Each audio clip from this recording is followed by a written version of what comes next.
right, welcome back to Green Thumb, Black Thumb. So today here I'm going to talk to y'all about the Florida cold. It's the Florida freeze, the great Florida freeze. So what went right? Yeah, something did go right. Look at all of this behind me, right back here. This was what went right. All of my garlic, that went right. But not much else did it? A lot of things went wrong. A lot of things went wrong for all of us. But we have all been talking about what went wrong. I'm here to talk about what went right. Let's get going. Welcome to Green Thumb, Black Thumb. I'm Green Thumb Becky.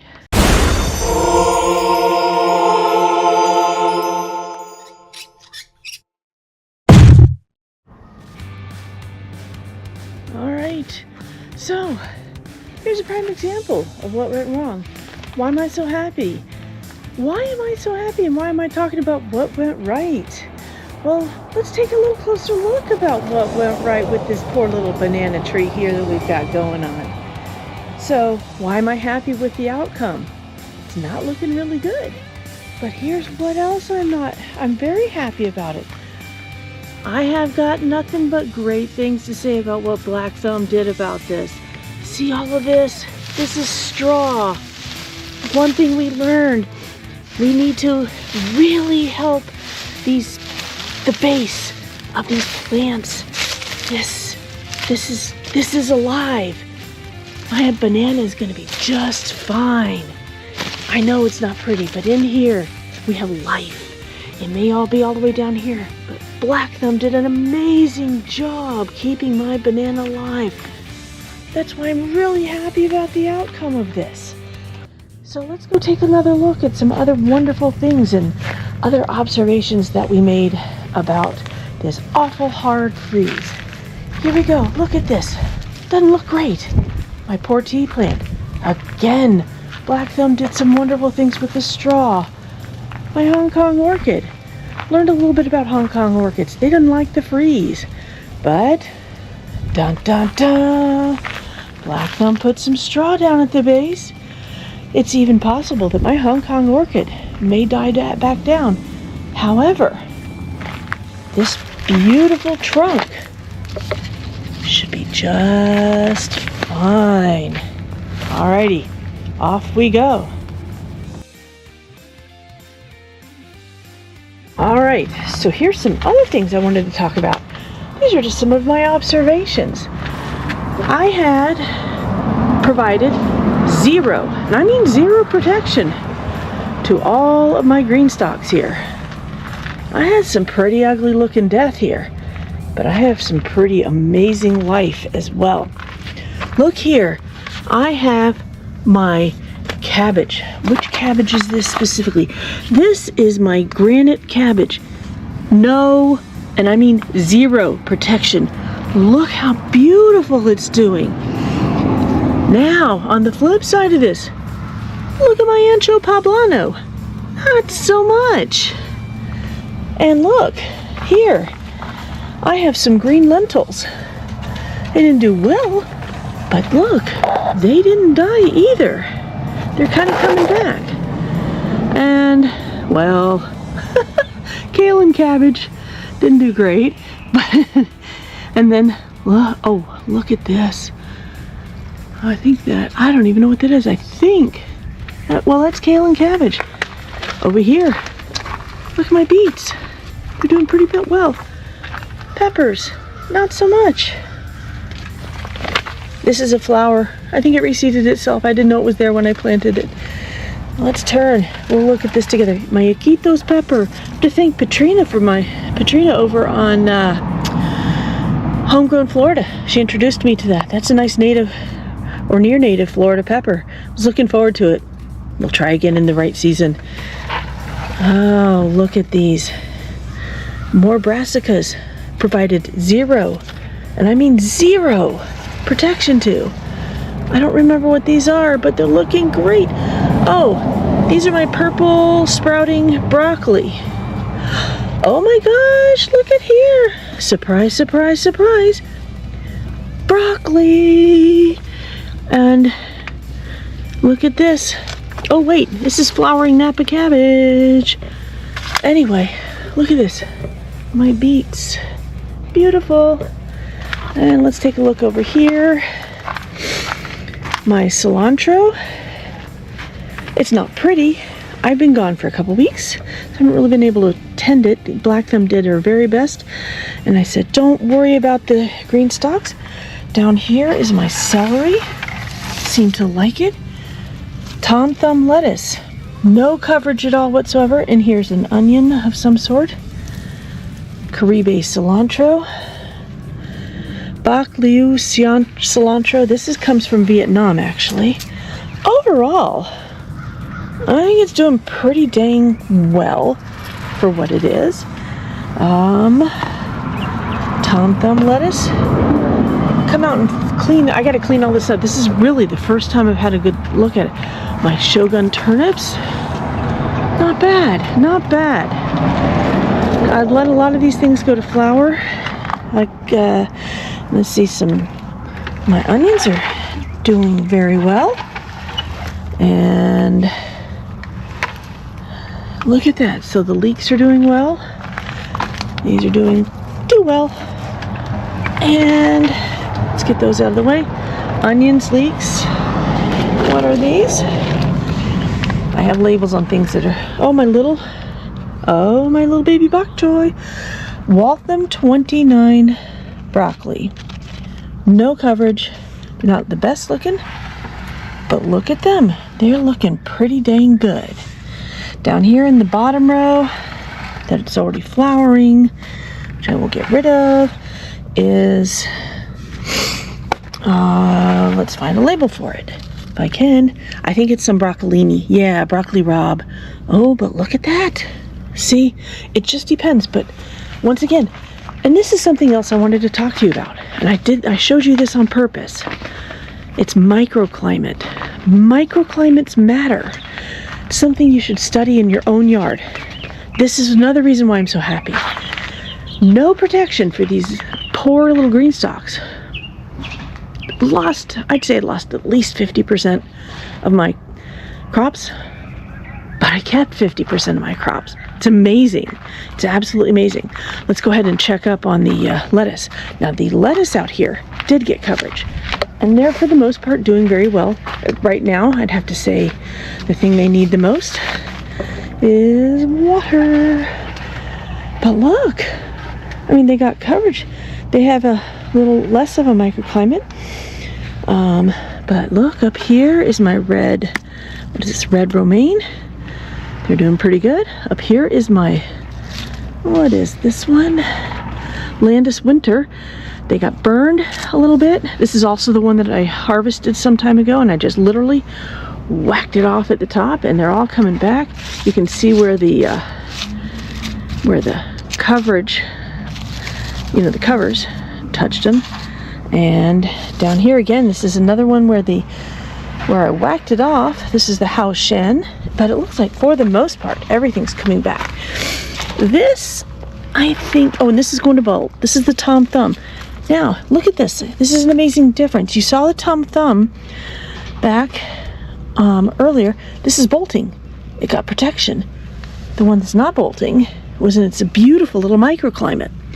Here's my Pablo Crisp head. And it's starting to, it's behind, but it's starting to be, it's okay. It's okay. So, not so much of a microclimate, more conditions that are overall, other than the fact that it needs water, they're doing okay. Let's go take a look at some more. All right, here's some things. They got a little protected, but not much. This is sort of, I'm doing a combo growth here. This is the end of the season of the crocus. That's these. But I planted the carrots quite some time ago. Look at this. They love the cold. And they're doing, I just gave them a big water yesterday, so that's why they're still a little flat. I mean, they got a big thirsty water yesterday, but they haven't, they're just carroting. This cold has once again been wonderful for them. They got a little protection. Didn't really need much.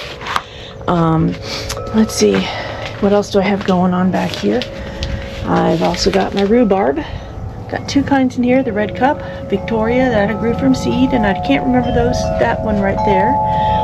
4 blueberries, a bay, another rhubarb. That's pretty much it up here.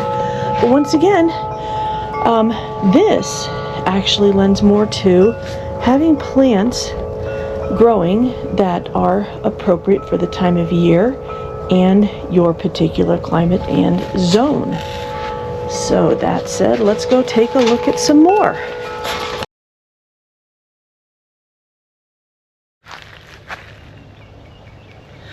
All right, now here we are, back over here. This, I don't remember what Black Thumb has planted here, but I do know this was protected. And look at how well it came through. This is what, oh, this is some of the celery. Look at how beautiful these are. And I believe some of the lettuce and the onions, that may be some Merlot. It looks like the worst that they need at this point is maybe some water. See if I can do that for them for right now, later, whatever. And, but these were protected and they show, look at that. And over here, looks like some more celery. Look at these beautiful stalks. I mean, these are the kinds you buy in the grocery store. Except because these are in Black Thumb's garden, all she has to do is come cut what she needs and leave the rest. Maybe she could even feed a guinea pig or two. And then the carrots. Look at how beautiful the carrots are. She planted her carrots before me, so they are a little further along, or a lot. Let's see if she has any shoulders showing. I do not want to prematurely dig up anything. Look at there. Here we go, a shoulder. So I'm not going to dig this up, but I do want to show you the shoulder. See the shoulders here? She's getting ready to get to a point. She may be able to harvest some. 2 shoulders. All right, I'm going to be an evil... Oh my God. Okay, I'm not going to dig this one up because... Or should I? Okay, here's the scoop, guys.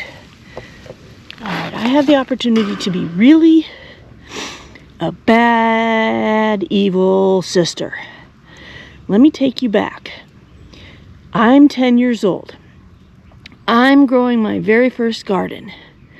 Very first garden. The very first harvest I have out of my very first garden is a carrot. I'm very proud of this carrot. I pick this carrot, I take it into the kitchen, I wash off this carrot. Being 10 years old, you wash your hands in the bathroom. So I put this very beautiful washed carrot onto the kitchen counter. When I come back, this carrot is gone. And my little sister of 6 says it was very good. I never got to eat this carrot. Now, should I be evil and pick this carrot? I won't eat it. But this would deprive her of the opportunity to pick what looks like an absolutely gorgeous carrot. Look at this. Oh, it's a beet. Or is it a carrot? It's a carrot. Well, yeah, I picked it. Yeah, I picked it. Okay, so I've done my evil paybacks. I'm just evil. All right. Yeah, I couldn't help it. I'm not a very nice person. I'm really not. Let's see, take this off. Okay, these Pablo Crisp heads, the outside don't look very good. I'm going to put this back over to protect it, but it's feeling pretty good. I think they just need water. I'll come back and water these things. This, despite the protection, some didn't come out as nice as the others, but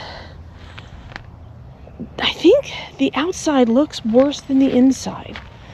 But look at the onions. They're looking beautiful. Again, the onions really, I think they thrived. And so this is another point that I wanted to make about why I'm so happy. It really helps with,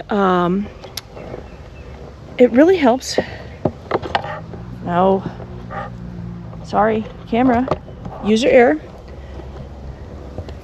Planting the right plants at the right time.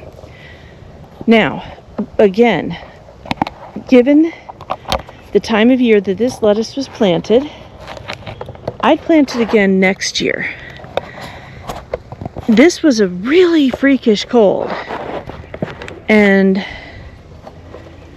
knowing, you know, that this happened this year, to be fair, I'd plant it again next year. Oh, let's point something out. This is obvious new growth since the cold.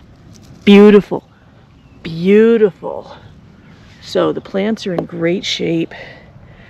The new growth is coming back beautifully.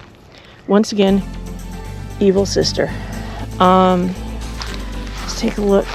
This is some kale seed that I gave Karen, or I grew this kale. It's beautiful. I'm not a kale fan, but I thought this was so pretty, so I gave these to her. And they're gorgeous. Look at this, the frilly little kale. I mean, seriously, I'd plant this in my annual beds just because it's so pretty. Frilly little kale. I don't remember what it's called, but it's beautiful. Let's see. Oh, look at the broccoli. Look. I mean, look at this new growth. It's gorgeous, despite the crappy cold. All of this new growth. These shoots, these are worth look. So this is another lesson. This is another reason why I'm so happy. Don't give up. Look at these leaves. You know, the broccoli leaves are edible. You know what else is really good? I'm not a huge fan of broccoli, but I really like broccoli soup. And this chef on YouTube, I watch a lot of YouTube. Look at these broccoli. I mean, they're amazing. So you take these broccolis, these broccoli shoots, which Jacques in the garden actually prefers the shoots over the main heads in many cases, not everything. And you take these beautiful little shoots and you do what, what's his face? Where's the chef? Anyway, he makes a creamy broccoli soup without using any dairy at all. Look at these lettuce. I mean, patience is a virtue. Look at these. I think these are Merlot, if I recall what Black Thumb was saying. And they're gorgeous. So patience. Patience, patience, patience. All the right things are planted. Got thrown a major curveball, and they're still coming back. Let's see what we got over here. But anyway, the cream of broccoli soup, you need the stems and the leaves. You don't need the broccoli. Look at these. I don't know what they are, but they look great. You can see the new growth. You can see the new growth. I think Black Thumb will have to tell me what these are later, but whatever they are, the new growth is beautiful. Evil sister. All right, over here. Obviously, oh, these are the Actoy that are bolting. They were beautiful. This looks like kale. They look like they could use some food. They look good. Try not to get my shadow in. Again, more broccoli. I don't think Black Thumb nor I are, as a whole, a big fan of cauliflower. I like raw cauliflower, but only when somebody else prepares it. Look at this, more broccoli shoots. This is not going poorly. And the new growth is spectacular. So proud, so proud. All right, well, let me go set up, and I'm gonna go ahead and talk about why we should be so happy with what we've got. As you can see, a lot of things went wrong during the Florida freeze, yet I'm still really happy with the outcome. Some of the observations that were made during this freeze were that microclimates matter. That was in particular most obvious with my green stalks. As you saw, while I still may have lost about 50% of the crops, I still kept 50% of the crops. I literally did nothing for those. One thing to note, if you are in an area that does get snow or can get snow, if your plants are tolerant of temperatures below 32 degrees, you may not need to worry about them if they get covered in snow. And the reason being is that snow doesn't get colder than 32 degrees. So if your plants get blanketed in a layer of snow, that's as cold as they're going to get, is 32 degrees. That said, I'm not a scientist. I don't claim to be one on TV. You may want to verify that, and that is a risk that you would take. It is a risk that I have taken, and it's a risk I will continue to take. It has been successful for me 100% across the board over my lifetime, but it's something to consider for yourself. If it fails for you, please do not come after me, because, again, I'm not a professional. Now, there is also something else that you need to consider. Plant selection matters. In Florida, we are in a tropical and subtropical climate. Here in zone 9A/8B, plant selection matters. So, as you saw, I have a really sad looking banana plant right now. However, Black Thumb did me a tremendous favor by covering the roots with a very thick layer of straw. That plant also can survive up to 10 degrees Fahrenheit. Now, it was in the ground. That's a big plus. That's one plus for it. It had a thick layer of straw. That's 2. And then 3, it was also covered, which you did not see. I had a big plant cover for it. So it was also trapping that earth air, because the ground didn't freeze. So the air, while the air from the earth was heated by the earth and trapped inside that, what I like to tenderly call a mushroom. And it had kind of, in as much as possible, everything going for it. Now, did it still die back and it's pretty ugly? Absolutely.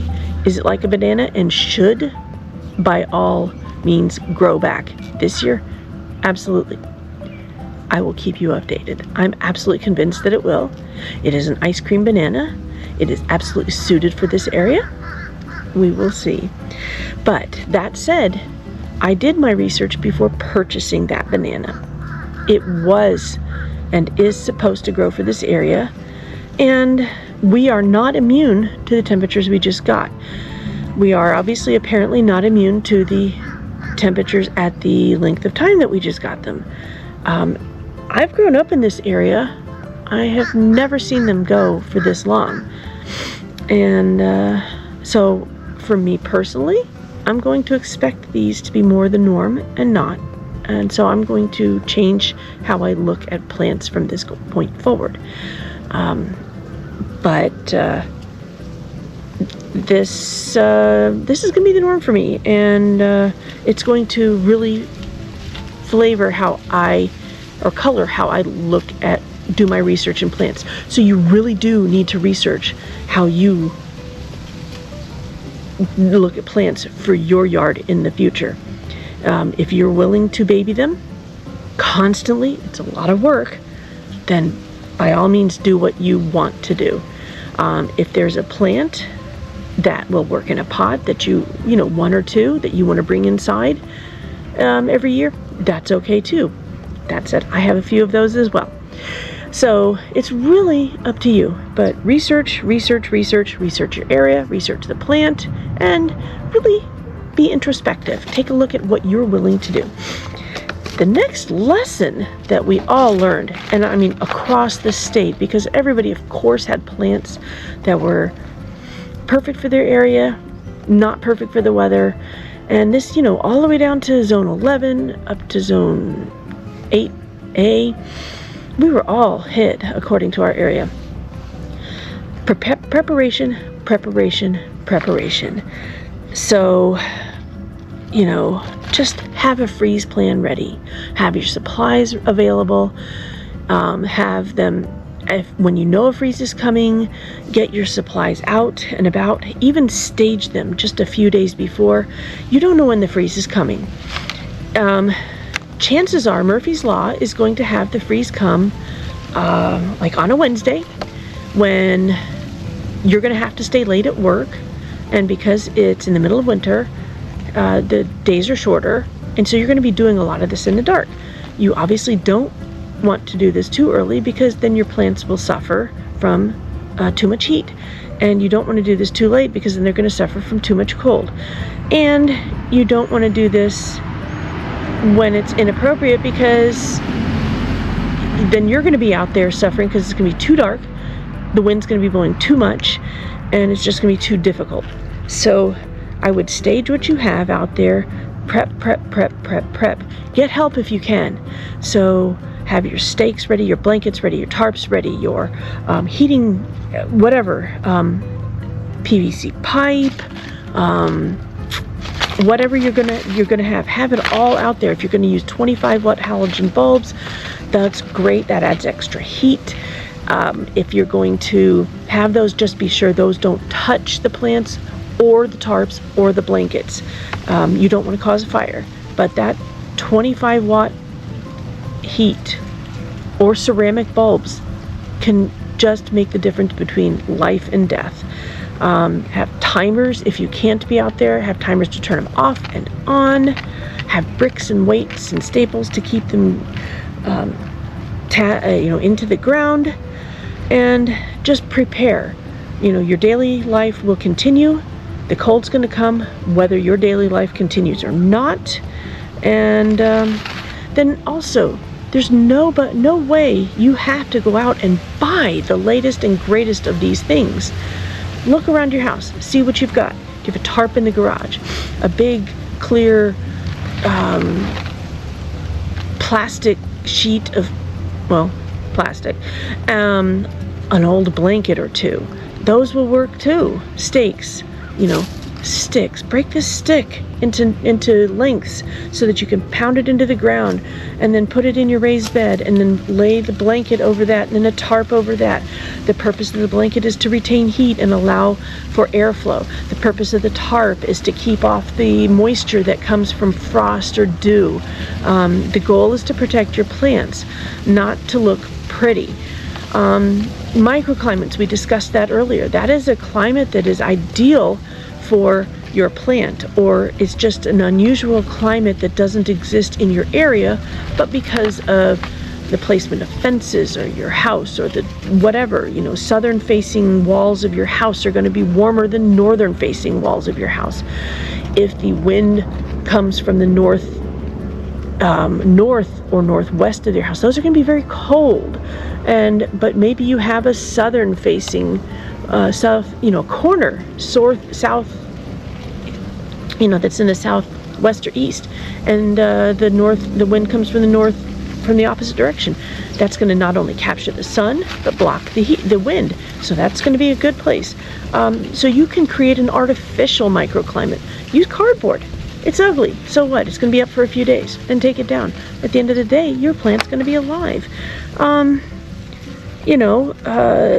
Those halogen Christmas lights are a great alternative.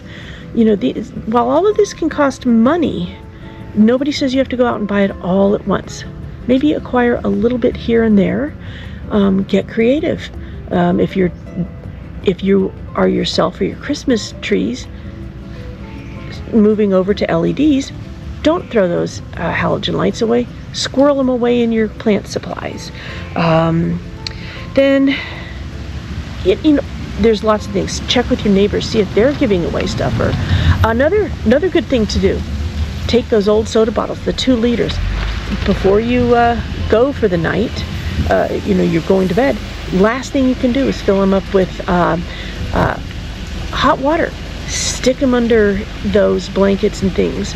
They're not going to be the warmest things all night long, but they're going to provide heat that will be trapped by those blankets and tarps. Just try to think outside the box. But whatever you do, you really just don't need to spend all sorts of money. You do need to spend some time. And that, I think, is the key thing that you and your plants will, at the end of the day, appreciate the most. And while I do think the cold was hard on us, it also gave us all some lessons and lessons learned, appreciation for Mother Nature. You know, we're not just the land of hurricanes down here. And I know I personally learned a great deal, and I know Black Thumb learned a great deal. And it's really, we've talked a lot about what we can do in the future, and I know we have a lot more talking to do. So I personally do not wish to learn hard lessons like that again. In the future, I think I'm going to be a lot more respectful of what people post online about it and what I read in a book. And of course, if you have any questions or concerns or ideas, we're always open to ideas, because like I said, the last thing I want to do is learn this personally. So if you have a great idea, please share in the comments below. And what we'd like, go ahead and check out this video next time. And if you haven't subscribed, click here. And thanks for tuning in. Welcome to Green Thumb, Black Thumb, and we look forward to seeing you next time. Take care. Bye. Bad sister. And Pickle did beautifully through the freeze, which we're all grateful for. Right, Pickle?